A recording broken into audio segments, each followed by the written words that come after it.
Just to start, if I pass out, it's this coat's really hot. You don't think about that when you see him running around in it.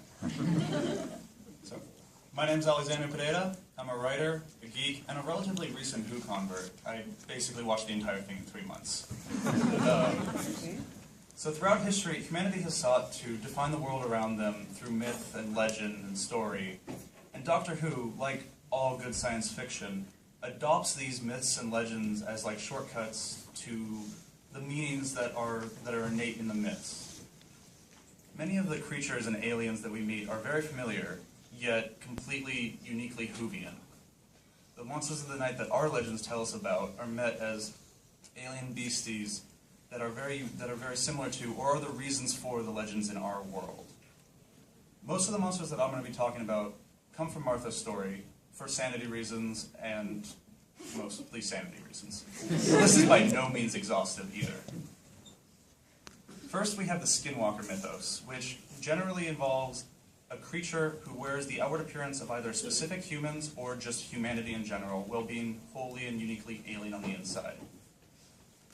This lets them hunt their prey or do what they wish to do. Doctor Who, for budgeting reasons or plot reasons, has a lot of this. The Dalek infiltrators, pretty much any monster you name that isn't the Daleks or the Cybermen, and a few others, wear perception filters or whatever they need to pass as human.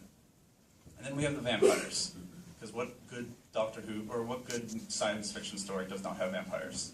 We have the Plasmavores in Martha's very first episode, who is a bloodsucker, and also has her own personal minions, her boys, her slabs, who are very reminiscent of the Renfield mythos, the vampire's traditional brainless muscle.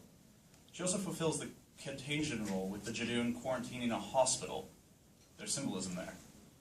Then we have, even though it's not Martha's story, the Saturns, who are pale, creepy girls with no reflection and an aversion to sunlight in Renaissance Venice. I think that the vampire connection is pretty obvious.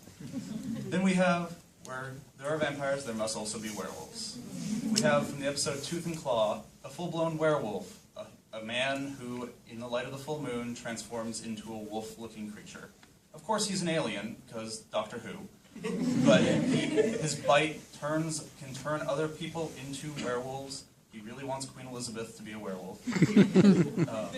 Queen Victoria. Victoria, I'm sorry. I watched the episode yesterday, too. And of course, moonlight defeats him in the end. But then we have blood magic. Very popular in a lot of mythology. Very common whenever you have practitioners of magic. It is a very powerful, often very forbidden magic that grants its user significant power over the person whose blood they control. The Sycorax showed this off really nicely, for all that it was a cheap parlor trick, according to the Doctor, with their blood magic, or with their blood control in the Christmas Invasion. Then we have witches. The Karenites, to be specific. Not only a play on Macbeth's witches, they are fundamentally, their episode fundamentally shows the power of words the power of words. They come from an alternate reality where science has been defined using words instead of math. Although, to be fair, I don't see people running around yelling equations and changing reality. But their whole mythos is very reminiscent of not only Macbeth, but also the Celtic Fae, where their stories, the wrong word at the wrong time, or the right word at the right time, can have profound effects on your life and every other person's life around you. As well as true names. The Karenites, when Shakespeare names them as Karenites in his final speech, are suddenly weakened and bound to his control. They become victims of their own true name.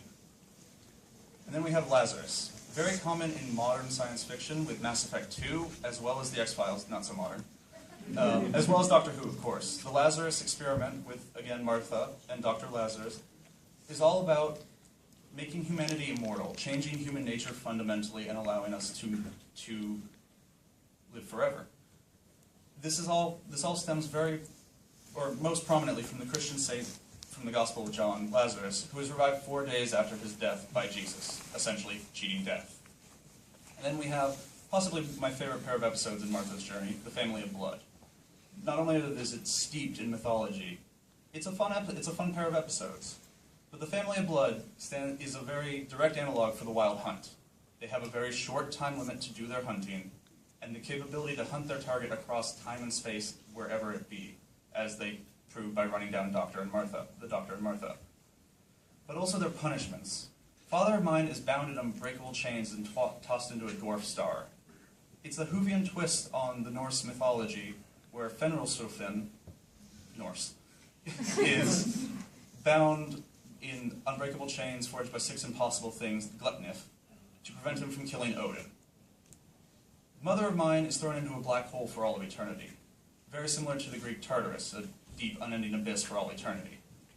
Son of Mine and Daughter of Mine don't highlight a specific myth, but they are very reminiscent of more modern folklore, and the way the Doctor tells them leaves very little doubt that they aren't drawn from some folklore.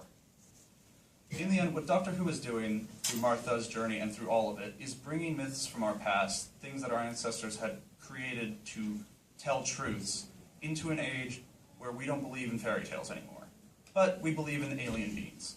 It's the same thing, and it helps us understand reality better.